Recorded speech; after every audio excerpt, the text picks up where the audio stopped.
આજે આપણે બનાવીશું મેથી બટાકાનું શાક। એના માટે આપણે તેલ લઈ લીધું છે। તેલને ગરમ થઈ ગયું છે। તેલમાં આપણે જીરું નાખી દઈશું, હિંગ નાખી દઈશું અને લસણ અને મરચાંની પેસ્ટ નાખી દઈશું। હવે આપણે બટાકા નાખી દઈશું। બટાકાના આપણે મિક્સ કરી લઈશું। બટાકાને ચડવા દઈશું।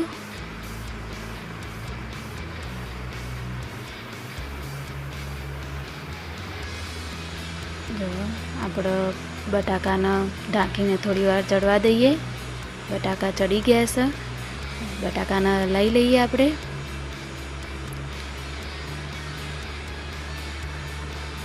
હવે એમાં બધો મસાલો કરી દઈશું।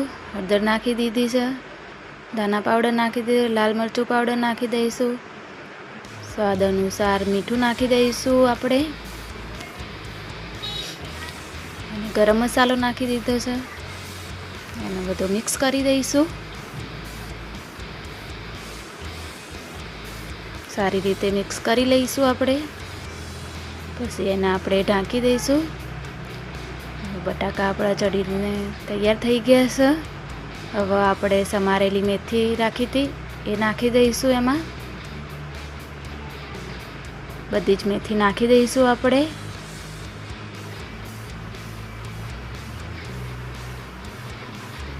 અને મિક્સ કરી લઈશું। મેથીને આપણે ચડવા દઈશું ઢાંકીને। આપણે મેથી બટાકા ચડીને તૈયાર થઈ ગયા છે।